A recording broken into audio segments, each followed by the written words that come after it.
वेळ खूप झाला, उशीर सुद्धा झालाय, पण हर्षवर्धन दादांना एक त्यांची लेख म्हणून त्यांच्या भाषणातला 1 मिनिट मला हवाय. मी गार्गीची क्लासमेट आहे, मला 1 मिनिट तुमच्या भाषणातला हवाय. तो मला दिला, तुमच्या आशीर्वादातून तो लक्षात आला.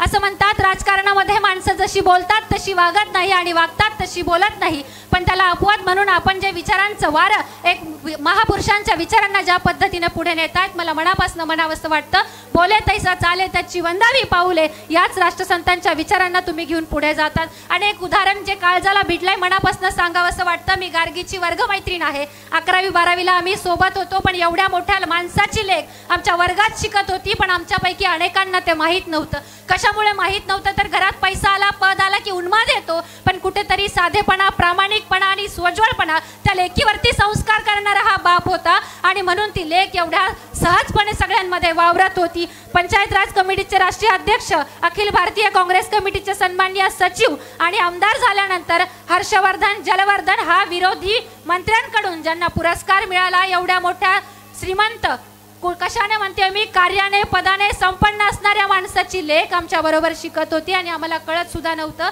आज त्या लेकीला बापाने प्रांगण मोकळं करून दिलं. दऱ्याखोऱ्यातून, सर्वसामान्य कुटुंबातून, सर्वसामान्य जनतेतूनच नव्हे तर तिने विदेशात जाऊन स्वतःच्या कर्तृत्वाचा ठसा उमटवला आणि चेंगविन फेलोशिप नुसार ती त्या ठिकाणी गेली. खऱ्या अर्थानं असा बाप प्रत्येक लेकीला मिळाला पाहिजे. मला सुद्धा अभिमान वाटतो की तुमच्याच कार्यछायेमध्ये माझा बाप या ठिकाणी घडला आणि लेकीसाठी त्यांनी सुद्धा प्रांगण उपस्थित करून दिलं. तुमच्यासारखा बाप प्रत्येक लेकीला मिळावा आणि अनेकांचं भवितव्य उजळून जावं. आमच्या कार्यकर्त्यांच्या मनामध्ये ऊर्जा पेरण्यासाठी मनापासून तुम्हाला आमंत्रित करते आणि मला 1 मिनिट दिला. धन्यवाद.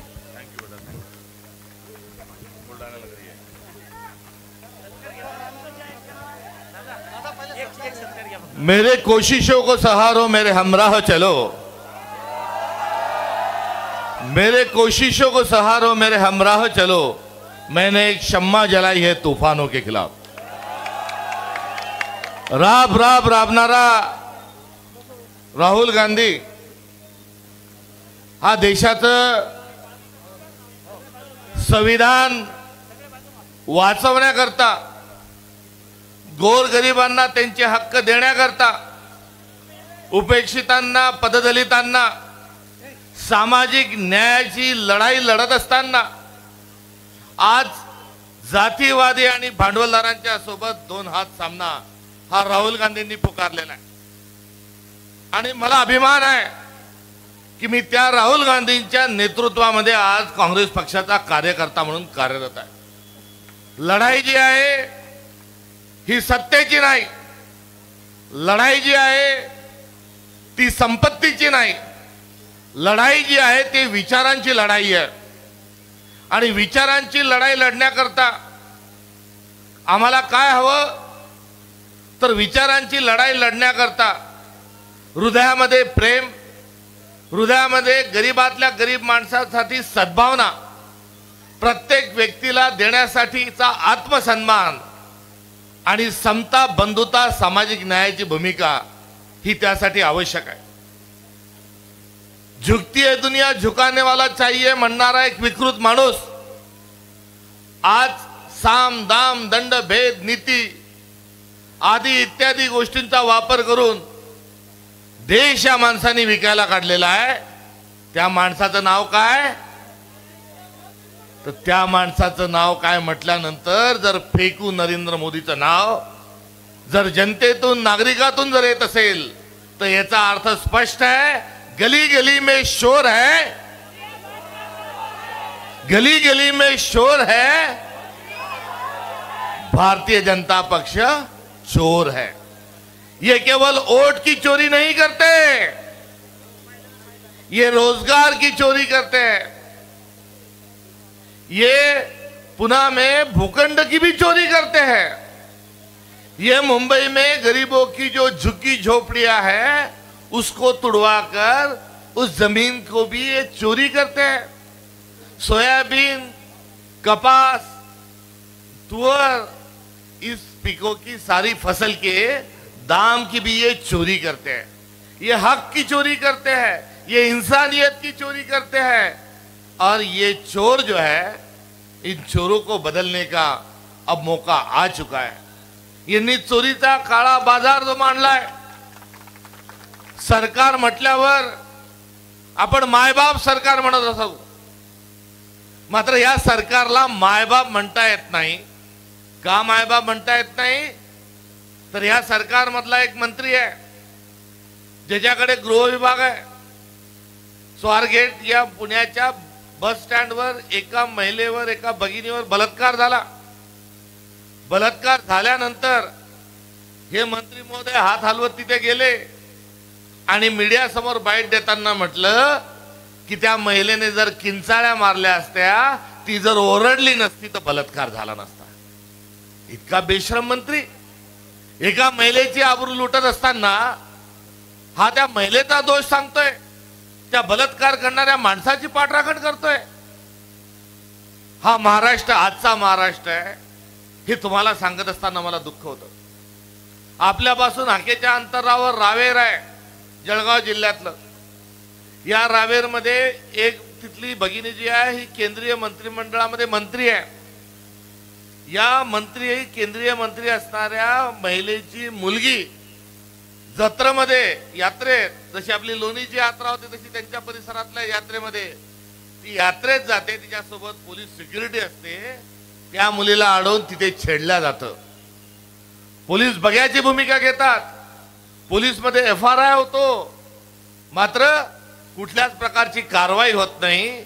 तेव्हा केंद्रीय राज्यमंत्री असलेल्या महिलेला पोलीस स्टेशनमध्ये जाऊन धरणं द्यावं लागतं. तेव्हा कुठेतरी आरोपीला पकडून आणलं जातं. एक अजून मंत्री आहेत मुंबईचे, खा खाऊन त्यांचं पोट भरलं नाही. आता त्यांनी धंदा सुरू केला डान्स बारचा. आणि या डान्स बारवर पोलिसांनी धाड टाकली. RR पाटलांनी डान्स बार बंद केले. मात्र डान्स बार बंद असताना दारूचा त्या ठिकाणी दारूचा जो बार होता त्यामध्ये नाचणाऱ्या बाया ह्या पकडल्या गेल्या. एक नाही, दोन नाही, तर 22 बारवालांना पकडल्या गेलं. आणि 22 बारवालांना पकडून पोलिसांनी गुन्हा दाखल केला. हा गुन्हा दाखल झाला. त्या गुन्हा दाखल झालेली जी महिला आहे तिचा कुपुत्र हा मंत्रिमंडळामध्ये मंत्री आहे. मंत्र्याची आई डान्स बार चालवते, मात्र त्या मंत्र्याचा राजीनामा होत नाही. आपल्या बाजूला वाशिम जिल्हा आहे. वाशिम मध्ये कृषी मंत्री आले आणि कृषी मंत्री काय म्हणाले की अरे आता भिकाऱ्याला 1 रुपया फेकला तर भिकारी 1 रुपया फेकून मारला तर भिकारी घेत नाही, पण आम्ही तुम्हाला 1 रुपयामध्ये योजना दिली. शेतकऱ्याची तुलना हा कृषी मंत्री भिकाऱ्यांशी करतो. पुढे चालून हाच मंत्री जो आहे हा विधान भवनामध्ये एक्का दुर्री तिर्री रमी खेळतो. मात्र या मंत्र्यावरही कुठल्याच प्रकारची कारवाई ही होत नाही. त्यानंतर विखे पाटील साहेब काल म्हणाले की जे नखशिकांत अनुदानावर उभे आहे त्यांनी शासनाकडून लाट अनुदान लाटलंय. सर्व पक्षात जाऊन आले, जिथे सत्तेत पक्ष आला तिथून अनुदान लाटतात. ते विखे पाटील म्हणाले की शेतकऱ्यांना कर्ज घेऊन आता न फेडण्याची सवय लागली आहे. अरे तुम्ही नखशिकांत अनुदानात असणारा माणूस तुम्ही एवढं बेशरम वक्तव्य कसं करू शकता? एक मंत्री म्हणाला की या आता शेतकऱ्यांना नाद लागला कर्जमाफीचा. एक मंत्री म्हणाला की शेतकरी कर्ज काढतो आणि त्या कर्जातून तू लेकी बाळीचे लग्न लावतो, ते पैसे उडवतो, मोटरसायकल घेतो. तर एक दुसरा जो मंत्री आहे तो तर गटार गंगा आहे. तोंड उघडलं की जातीय बोलतो, धर्मांध बोलतो. कुठे म्हणतो की मस्जिदीत घुसून मारेल, कुठे म्हणतो मंदिरामध्ये या दाखवा. यासारख्या जातीय तेढ निर्माण करणारे वाक्य हा तो मंत्री फक्त करत राहतो. हाही मंत्रिमंडळात आहे. बर्बाद गुलिस्ता के लिए, बर्बाद गुलिस्ता के लिए बस एक ही उल्लू काफी है. या हर शाख पे उल्लू बैठा है, अंजाम गुलिस्ता क्या होगा? हा माझा प्रश्न आज आपल्या नागरिकांना, तमाम नागरिकांना आजच्या कार्यक्रमाच्या माध्यमातून आहे. त्यामुळे दाल में कुछ काला है, ये ऐसा नहीं तो पूरी की पूरी दाल ही काली है. आणि या झूठ बोले कौवा काटे, काले कव्वे से डरियो. मात्र त्या काळ्या कावळ्यालाही न घाबरता आता जमिनी सरकारी विकण्याचा सपाटा या लोकांनी लावलाय। आपल्या देशातला श्रीमंत माणूस हा श्रीमंत होत चाललाय, गरीब माणूस हा गरीब होत चाललाय। तेलाचा भाव हा तळण करायला परवडत नाही इथपर्यंत गेलाय। 170-80 रुपयाचं तेल झालं, मात्र सोयाबीनचा भाव 4000 रुपये। किराणा आणायला गेलं तर पहिले 1 शेर तेल आणणारी आमची माऊली आता अर्धा किलो तेल घ्यायला लागलेली आहे। बाजार महाग झाला, मटण महाग झालं, आलू महाग झाले, कांदे महाग झाले, मात्र शेतकऱ्याचे जे शेतमालाचे भाव आहे हे दिवसेंदिवस पडत चालले। रोजगार जे आहे ते बंद होत चाललेले आहे। त्यामुळे गली गली में चोर है, बीजेपी चोर है, मगर ये चोर जो है ये चोरी हमारे जेब में के पैसे की भी करते हैं। ये चोर जो है, ये चोरों का जो शोर है, अब चोर मचाए शोर, तो इन चोरों का जो मचा हुआ शोर है उस शोर को भी आने वाले समय में हमको निपटना है। त्यामुळे ही लढाई वरकरणी नगरपालिकेची जरी दिसत असली तरी सर सलामत तो पकडी 50। आज आपल्याला देशाचं संविधान, हा भारत, या भारताची व्यवस्था, इथला सामान्य माणूस, त्याचे हक्क आणि अधिकार ही वाचवायची ही नगरपालिकेची लढाई आहे। आणि या लढाईमध्ये तुम्हाला, मला, आपल्याला सगळ्यांना आपल्या प्रामाणिकतेने, सत्य हा धर्म आहे, गांधीजींनी सांगितलं की सत्य आणि अहिंसा हे 2 आमचे धर्म आहेत। आणि ही धर्माची लढाई, हे धर्मयुद्ध लढण्याकरता तुम्हाला, मला, आपल्याला तत्पर राहिलं पाहिजे। आणि साथ घालण्याकरता आज मेहकर मध्ये आम्ही आपल्या सगळ्यांशी संवाद साधण्याकरता आज आलेलो आहे। इथल्या सर्व आमचे मंचावरील आदरणीय नेते हातात हात घालून भविष्याला साथ घालत आहे। कुठेही दाबलुबलाचा खेळ नाही, कुठे तुझं माझं असणारं भांडण नाही। आणि आपण सर्वांनी एक स्वरूपात एक संघ राहिलं पाहिजे। ही आज जी देशाची गरज आहे, ती देशाची गरज वकील साहेब ओळखत असताना या ठिकाणी वेल्डिंगचं काम आपण आणि देवानंदजी यांनी जे केलं त्याबद्दल मी प्रांताध्यक्ष नात्यानं आपल्या चमूचं या ठिकाणी अभिनंदन करतो। मात्र जी मोळी बांधलेली आहे, ही मोळी ही एक संघाची आहे, ही मोळी ही पुढे घेऊन जायची आहे, ही विचारांची मोळी आहे। आणि या एकतेच्या स्वरूपातून एकता आणि अखंडतेचा भारत हा तुम्हाला आपल्याला बघायचा आहे। या कार्यक्रमाच्या अनुषंगानं मी तर जिथून सुरुवात केली यायला, फटाक्याची लढ थांबत नव्हती। जेसीबीतून फुलं परसत होते, पुढे मागे 2, पुढे 2 जेसीबी, पुढे अजून 1 जेसीबी, कुठे गुलाबाच्या पाकळ्या, कुठे वेगवेगळ्या फुलांच्या पाकळ्या, फटाके आणि ढोल वाजत असताना मला तर क्षणभर लक्षातच नाही आलं की आपण कुठेतरी प्रचाराच्या निमित्तानं, आगामी होणाऱ्या निवडणुकीच्या आढाव्याच्या निमित्तानं काँग्रेस कार्यकर्त्यांशी बोलायला चाललो का विजयी सभेच्या निमित्तानं जल्लोष साजरा करायला चाललो, हा क्षणभर मला विसर पडला। मात्र हा आजचा दृष्ट लागणारा जो कार्यक्रम आहे याला कृपा करून दृष्ट लागू देऊ नका। हजारों साल नरगिस अपनी बेनूरी पे रोती है, तब जाके चमन में एक दिलावर पैदा होता है।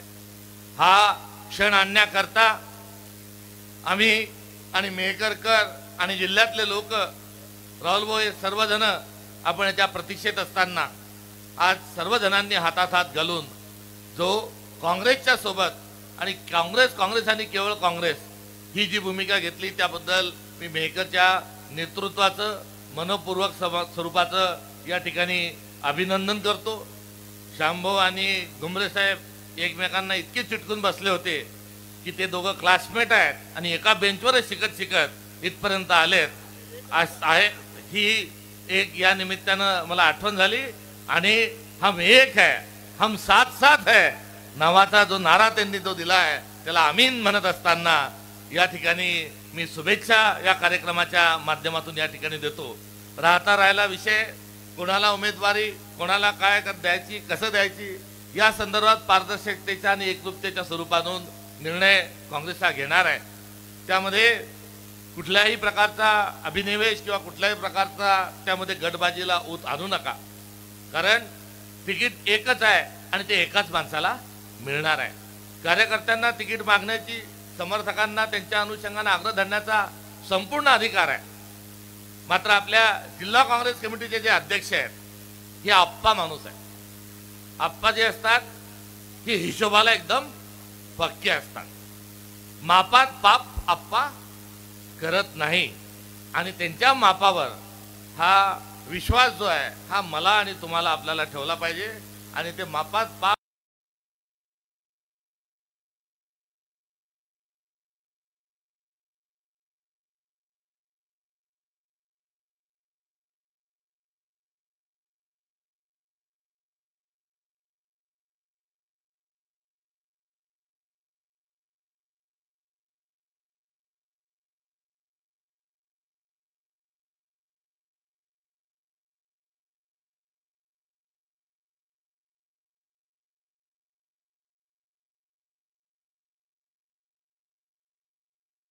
हाच ठेवावा. गाडीचा ॲक्सिलरेटर किती पण वाढवलं, गाडी रेस केली तर काय होते, गाडी गरम होते. जास्ती रेस केली तर काय होते, धुवा फेकते. अजून जास्ती रेस केली, क्लच दाबून ठेवला तर क्लच प्लेट बी ओढून जाते आणि ॲव्हरेज मात्र काही येत नाही. तर माझी आपल्या सगळ्यांना विनंती आहे की आपण जी लढाई लढतोय ती सत्य अहिंसेची, धर्माची लढाई आपण लढतोय आणि अधर्मी लोकांच्या सोबत आपला सामना आहे. आणि त्या सामना करत असताना आपण घरात एकमत आणि बाजारात पत ही भूमिका स्वीकारून आपण पुढे जाऊया. मेहकर नगरीचा नगराध्यक्ष कोण होणार आहे तर काँग्रेस पक्षाचा माणूस, हा काँग्रेस पक्षाचा माणूस, काँग्रेसचा उमेदवार हा मेहकर नगरीमध्ये विजय होणार आहे. का विजय होणार आहे, कारण तो या ठिकाणचा पायंडा, या ठिकाणचा आदर्श आहे. आणि त्या आदर्शामध्ये 3 खेप जरी कोणी आमदार झालं असेल आणि 4 खेप जरी कोणी खासदार झालं असेल, मात्र किती बी झेंडूबाम लावला तर मेहकर नगरपालिकेचा मेळ काही त्यांच्याकडून अद्यापपर्यंत बसलेला नाही. त्यामुळे त्यांचे जे प्रताप आहे हे पाहता पाहता आता आपल्याला आश्चर्य वाटायला लागलं की कसा काय निवडून येतो. म्हणजे आता एखादा माणूस जर निवडून देत असेल तर त्यांचं कौतुक व्हायला पाहिजे. आपल्या शेजारी एक होते त्याला चकवा म्हणत होते. आता यांना कोणता शब्द शोधून काढता हा एक मोठा प्रश्न आहे. त्यामुळे इथले जे आहे, इथला जो काही कारभार आहे तो गुंडागर्दीचा कारभार आहे. आणि या गुंडागर्दीच्या कारभाराला आता बीडचा एक महाराष्ट्रातला एक भाग आहे, त्या भागमध्ये आता आका, खोक्या अशा प्रकारचे शब्द निघाले. तिथे खून होतात, तिथे दरोडे घातल्या जातात, तिथे अधिकार हिसकून घेतल्या जातात. इथे का झालं नाही तर इथे या तेवढ्याच गुंड प्रवृत्तीचे असणारे जरी गडबोळ असलं तरी या ठिकाणी हे होऊ शकलं नाही. कारण काँग्रेस पक्ष या मातीमध्ये पाय रोवून बसलेला आहे. मग मेहकर असेल, लोणार असेल, विविध जिल्हा परिषदांच्या माध्यमातून भास्कर ठाकरेंपासून तर पवारांपर्यंत झालेले जिल्हा परिषदेचे अध्यक्ष असतील, सभापती असतील, या भागातलं काँग्रेसच्या विचाराच्या अनुषंगानं काँग्रेस सातत्यानं कार्यरत असल्यामुळे या ठिकाणी दृष्ट आणि भ्रष्ट अशा स्वरूपाचं नेतृत्व या परिसराला मिळालं तरी शांतता जी आहे ही प्रस्थापित करण्यामध्ये जे आलेलं यश आहे त्यामध्ये काँग्रेसचं मोठं योगदान आहे. हे देखील आपल्याला या निमित्तानं या ठिकाणी सांगू इच्छितो. येणारा काळ हा काँग्रेसचा आहे. मागच्या आठवड्यामध्ये एकामागे 3 पक्ष सोहळे झाले. गडचिरोलीला पक्ष सोहळा झाला. 27 तारखेला 10,000पेक्षा अधिक लोक हे गडचिरोलीमध्ये होते.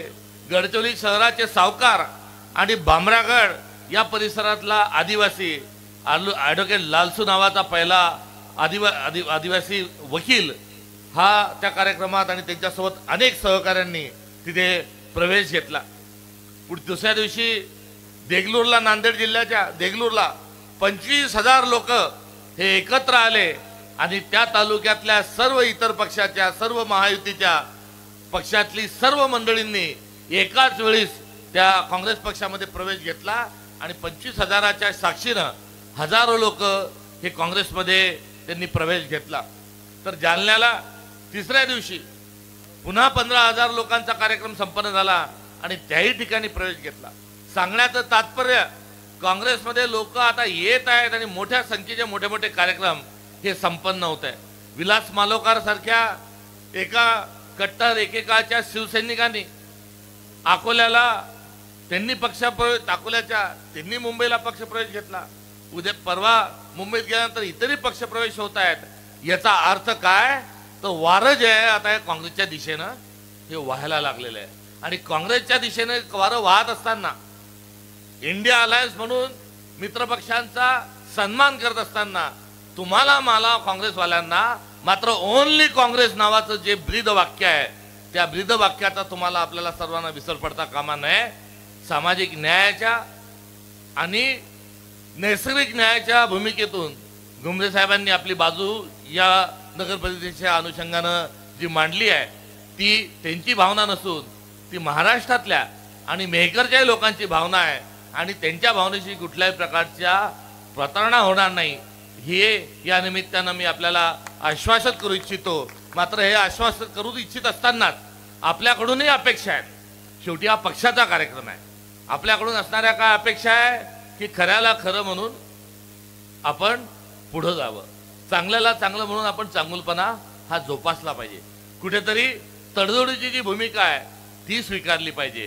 कुर्बानी कुर्बानी कुर्बानी अल्लाह को प्यारी है कुर्बानी. आणि ती कुर्बानी पण देण्याची तयारी ही तुम्हाला मला आपल्याला ठेवली पाहिजे. माझ्यासारखा एक कार्यकर्ता 97 मध्ये जिल्हा परिषदेचा सदस्य होतो, 99 मध्ये जिल्हा परिषदेचा अध्यक्ष राहतो, 2 वेळेस अध्यक्ष राहिल्या. 2007ला मला जिल्हा परिषदेचं तिकीट दिलं जात नाही. 2007 नंतर 2009ला मी लोकसभा लढू शकत नाही. 2009ला मी विधानसभा लढू शकत नाही. 2014ला मी लोकसभा पुन्हा लढू शकत नाही. 2024ला मी लोकसभा आणि विधानसभा लढू शकत नाही. मात्र एवढ्या निवडणुका काही निवडणुका लढण्याची मी 4 निवडणुका लढलो आणि 7 निवडणुका मला या लढता आल्या नाही. तेव्हा 4 पैकी 3 जिंकलो, 1 हारलो आणि 7 वेळेस मला तिकीट मिळालं नाही. मात्र काँग्रेस पक्षाचा कार्यकर्ता नावाचं माझ्याजवळ असणारं जे पद आहे, या पदाची गरिमा आणि या पदाचं आभूषण घालून मी काँग्रेस पक्षात कार्यरत असताना शेवटी एक सामान्य कार्यकर्त्याला प्रदेशाध्यक्ष पदाची जी मोठी संधी आणि मान मिळाला आहे, तो मान मिळण्याच्या मागचं गमक मी कुठला आहे, कोणाच्या जवळचा आहे काय हे नाही. मात्र ओनली काँग्रेस आणि काँग्रेस पक्षाच्या प्रती प्रामाणिक राहून जीवनामध्ये जर जगला तर कार्यकर्त्याचं जीवनाचं कसं सोनं होतं याचं हे असणारे उदाहरण आहे. आणि या उदाहरणातून आपण जरूर माझे जे आप्त सर्व सहकारी आहेत त्यांना मी विनंतीवजा सूचना या ठिकाणी करू इच्छितो की निवडणुकीचं तिकीट एकालाच भेटणार आहे. मात्र ज्या दुसऱ्याला कोणाला भेटणार नाही त्याची जबाबदारी पक्षाची आणि त्याची जबाबदारी माझी राहील. येणारा काळ थोडी कळ सोसून करा. 2029ला 100% महाराष्ट्रामध्ये काँग्रेसचा मुख्यमंत्री होणार आहे. आणि तो काँग्रेसचा मुख्यमंत्री होत असताना एक मोठं सत्तांतर सत्तेचा बदल हा झालेला आहे. देशाचा पंतप्रधानही काँग्रेसचा होणार आहे आणि महाराष्ट्राचा मुख्यमंत्रीही काँग्रेसचा होणार आहे.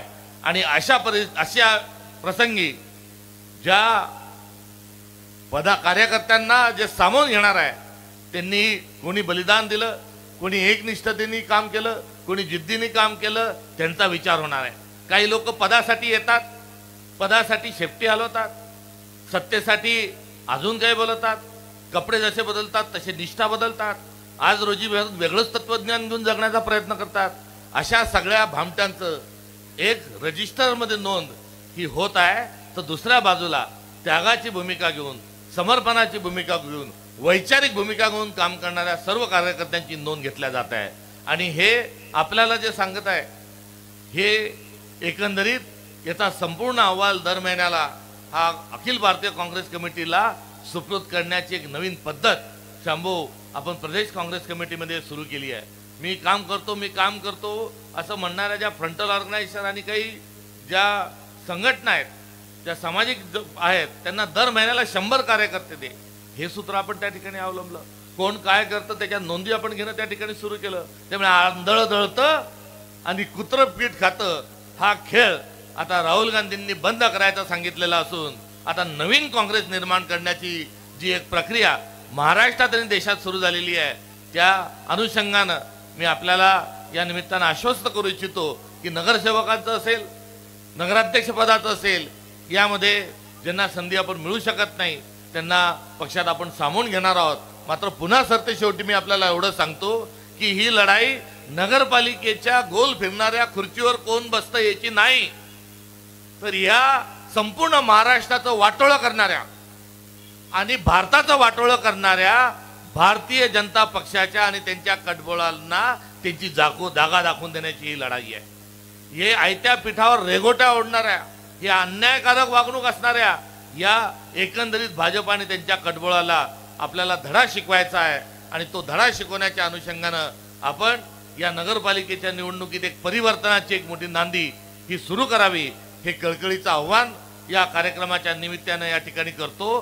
प्रश्न तुमच्या प्रामाणिकपणाचा आहे. प्रश्न जो आहे तो इतर काय करतो, यांनी काय केलं आणि त्यांनी काय केलं हे सांगून स्वतःकडच्या असणाऱ्या 3 बोटांचा हा सवाल आहे. हा सवाल कुठल्या आपल्या हितसंबंधांचा नाही, हा सवाल आपल्याला ओळखणाऱ्या माणसाच्या अनुषंगानं नाही, तर हा देश वाचवण्याचा, भविष्य वाचवण्याचा, आपली पुढची नस्ल जी आहे, आपल्या पुढच्या ज्या पिढ्या आहेत त्या पिढ्यांचं चांगभलं करण्याच्या अनुषंगानं हा निर्णय आपल्याला सर्वांना घ्यायचा आहे. त्यामुळे कुठेही कसल्याही प्रकारचं भांडं लागू देऊ नका. हा तुमच्या किरेबानला हा तुम्हाला विचारलेला प्रश्न आहे. तू इधर उधर की बात मत कर, तू इधर उधर की बात मत कर, मुझे बता काफिला क्यों लूटा, मुझे रैजनों से कोई गिला नहीं, तेरे रहबरी का सवाल है. त्यामुळे आपल्याला सर्वांना रैजन म्हणून नव्हे, आपल्या सर्वांना लुटारू म्हणून नव्हे, आपल्या सर्वांना नुसतं निरीक्षक, परीक्षक, समीक्षक, उपदेशक, पर्यवेक्षक म्हणून नव्हे, तर आपल्या सर्वांना रहबर म्हणून योग्य दिशेने चालण्याच्या अनुषंगानं पुढे गेलं पाहिजे. ही आज समय की मांग आहे. आणि आज वेळी जर आपण आपली समय की मांगवरची आपली मागणी जर पूर्ण केली नाही, तर हे जालिम हातात सुरा घेऊन निघालेले आहेत. हे जालिम कुठेही आता हिंसेचा वापर करून, हे जालिम संविधान गुंडाळून ठेवून आपलं स्वतःचं चांगभलं करत असताना आपल्या पोरांना श्रीमंत करत आहे, आपल्या पोरांना विदेशात शिकायला पाठवत आहे. 7 पिढ्या काय 70 पिढ्या काय 700 आणि 7000 पिढ्या बसून खातील एवढी वारेमाप संपत्ती ते जमा करत आहे. आणि ते करत असताना आपल्या लेकराच्या ताटातला घास हे काढून घेण्याचं काम आज जे मोठ्या प्रमाणावर चालू आहे. अडाणी आणि अंबानी माला माल होत आहेत आणि इकडे आपला गणपतराव, किसनराव, आपली जनाई, आपली गयाबाई ही दिवसेंदिवस गरीब गरीब गरीब गरीब होत चाललेली आहे. शेतकरी गरीब होत चाललाय, मजूर गरीब होत चाललाय आणि या सर्वांच्या हमाल आणि कष्ट करणारा माणूस गरीब होत चाललाय आणि फुकाचा खाणारा जो फुकट्या आहे तो अमीर होत चाललाय. पूर्वीच्या काळात जेव्हा नोटा छापल्या जायच्या होत्या तेव्हा मार्क्स म्हणायचा की जमीन जी आहे ते भांडवल आहे. पुढे इंग्रजांनी पंजीवाद आपल्या जगामध्ये आणला, फ्रेंच पोर्तुगीज या लोकांनी, आणि त्यांनी सांगितले की करन्सी इज द कॅपिटल. नोटा जे आहेत, पैसे जे आहेत ते भांडवल आहे. मात्र आता ना जमीन यांनी भांडवल ठेवलं, ना करन्सी यांनी भांडवल ठेवलं. आता यांनी व्यवस्था खिशात टाकण्याच्या करतात सत्तेत कोण बसलेलं आहे आणि निर्णय घेणारा माणूस याला कॅपिटल म्हणून आता वागतात आहे. जर भांडवल सत्ता जर भांडवल झालं तर या भांडवल जर सत्ता झालं त्या सत्तेच्या चक्कीमध्ये सगळ्यात पहिला जो बळी आहे हा गरीबाचा जाणार आहे, दुसरा बळी अल्पसंख्याकाचा जाणार आहे, तिसरा बळी दलिताचा जाणार आहे, चौथा बळी शेतकऱ्याचा जाणार आहे. आणि पहिला कोण दुसरा कोण म्हणून आपण एकमेकांची जर गंमत बघत बसलो तर एक दिवस आपण सर्व संपल्याशिवाय राहणार नाही. पुन्हा पहिले पाडे 55 असताना आपल्याला सर्व बहुजन समाजाला पुन्हा वेठीस धरला जाईल, त्यांच्या कोठ्यामध्ये पुन्हा आपल्याला खुंटावर बांधले ठेवला जाईल. त्यामुळे दिसतं तेवढी ही लढाई सोपी नाही, वाटते तेवढी ही लढाई सोपी नाही. ही लढाई सर्वांना सोबत घेऊन या विचारांच्या लढाई करता आपण आगामी काँग्रेस सर्व निवडणुकामध्ये काँग्रेसच्या पक्षाच्या पाठीशी राहा ही विनंती करतो. मी आपल्या जिल्ह्यातला, आपल्या सगळ्यांच्या घरातला प्रदेशाध्यक्षा नात्यानं काम करत असताना मला येणाऱ्या 13 तारखेला मला 10 महिने पूर्ण होतील. या 10 महिन्याच्या काळात महाराष्ट्र फिरत असताना, या 10 महिन्याच्या काळात काँग्रेसला पुन्हा कसं आपल्याला उभं करता येईल याकरता प्रयत्नांची पराकाष्ठा करत असताना, सर्वांचा आदर करत असताना आणि फार मोठ्या मातृहृदय घेऊन 10 महिन्यामध्ये काम करताना एक मोठं काम करण्याचं समाधान आहे. मिळालेला प्रतिसाद फार मोठा आहे आणि त्या मिळालेल्या प्रतिसादाच्या अनुषंगानं भविष्यामध्ये निश्चित मोठं काहीतरी घडणार आहे. हा आत्मविश्वास मलाच नव्हे तर सामान्य कार्यकर्त्याच्याही मनात आज जागृत झालेला आहे. या 10 महिन्यामध्ये कुठल्याही प्रकारचा कोणताही ॲक्सिडेंट, कुठल्याही प्रकारचा चुकीचा निर्णयाच्या संदर्भात असो, अपशब्दाच्या स्वरूपात असो, कुठलाही अपशब्द असेल किंवा थोडा घसरला, थोडा असं झालं, चुकलं, हे म्हणण्याची कुठे गरज भासली नाही, याबद्दल देखील आनंद व्यक्त करत असताना या सर्वांचं श्रेय जर कुणालाच असेल तर या बुलढाणा जिल्ह्यातल्या मातीने जे माझ्यावर जे संस्कार केले कार्यकर्ता म्हणून, या बुलढाण्यातून मला ज्या वेगवेगळ्या पक्षात काम करण्याच्या संधी ज्या मिळाल्या, जो अनुभव मिळाला, त्यामुळेच आज एवढी मोठी जबाबदारी मी सांभाळत आहे. आणि ही जबाबदारी तुमचा भाऊ या नात्यानं, तुमच्या जिल्ह्यातला माणूस या नात्यानं जर एवढी मोठी माझी जबाबदारी मी जर सांभाळत आहे तर माझ्याबद्दल देखील आपल्याला सगळ्यांना एक आपुलकी ठेवून, एक आपल्या जिल्ह्याचा पदाधिकारी आज महाराष्ट्राचा अध्यक्ष आहे तर तुमचं काय कर्तव्य आहे, तर मला साथ देणं हेच आपलं कर्तव्य आहे. म्हणून मी पण आपल्याला अधिकाराचा पदर पसरून यावेळेस काँग्रेस पक्षाला आपण विजयी करावं ही एक भावनिक साथ आपल्याला सगळ्यांना घालतो. आणि ती साथ घालत असताना हेही सांगतो की या सगळ्या प्रक्रियेतून मला शक्ती भविष्यात जी येईल ती मी माझ्या मुलाला मुलीला मोठं करण्याकरता, कुठे संपत्ती कमवण्याकरता, कुठे जमीन जायदाद कमवण्याकरता मी माझ्याजवळची शक्ती वापरणार नाही. 2014ला मी निवडणुकीत उभं होतो तेव्हा माझं किती उत्पन्न आहे, किती जमीन आहे हे मी सांगितली होती. 2019च्या पुन्हा निवडणुकीत उभं होतो तेव्हा माझ्याजवळ किती जमीन आहे, किती संपत्ती आहे माझ्या परिवाराच्या, ते सांगितलं होतं. ज्या दिवशी मी अध्यक्ष झालो त्या दिवशी देखील माझी मी संपत्ती जाहीर केली होती. पुन्हा 1 वर्ष होत असताना मी 13 फेब्रुवारीला पुन्हा एकदा मी डबल जाहीर केली. यामध्ये पुढे शक्ती किती मिळाल्यावर माझा 1 गुंठा जमीन मी वाढवणार नाही, मात्र ही मिळत असणारी सर्व शक्ती जी आहे ती या मातीच्या, ती बुलढाण्याच्या, ती मेहकरच्या, सामान्य आणि शेवटच्या माणसाच्या सेवेकरता वापरेल एवढा शब्द तुम्हाला आज ऐतिहासिक या स्वातंत्र्य मैदानावरून आपल्याला सगळ्यांना देतो. आणि पुढचा काळ हा अत्यंत महत्त्वाचा आहे, रात्र वैऱ्याची आहे. आणि या वैऱ्याच्या रात्रीमध्ये वेगवेगळे चॉकलेट घेऊन, कोणाला मामा, कोणाला जवई, कोणाला भाऊ, असं सगळं म्हणून कुठेतरी पुन्हा एखादा डोंबारी हा खेळ करण्याची शक्यता नाकारता येत नाही. त्याच्या झकोल्यामध्ये कोणी जाणार नाही अशी खात्री आपल्या सगळ्यांकडून बाळगतो. पक्षाचं नेतृत्व, पक्षातले कार्यकर्ते ही पक्षाचा निर्णय, पक्षाची अडचण समजून घेऊन कुठल्याही पद्धतीनं शिस्त न मोडता मोठ्या मनानं सर्व निर्णय मान्य करेल ही शिवायची अपेक्षा त्यांच्याकडून आजच्या कार्यक्रमाच्या निमित्ताने या ठिकाणी बाळगतो. आणि आज सकाळपासून बुलढाण्यापासून तर आता मेहकरपर्यंत झालेल्या सर्व ज्या बैठका आहेत त्या पक्षांतर्गत बैठका होत्या, मात्र झालेले सर्व जे कार्यक्रम आहेत हे मोर्चा नव्हे तर हे विजय जल्लोषाच्या अनुषंगानं संपन्न होत आहे. याचाच अर्थ काँग्रेस आणि काँग्रेस हा यातला अर्थ स्पष्ट झाला आहे. त्याबद्दल मी आपल्या सर्वांना धन्यवाद देतो आणि थांबतो. भारतीय राष्ट्रीय काँग्रेस पक्षाचा धन्यवाद.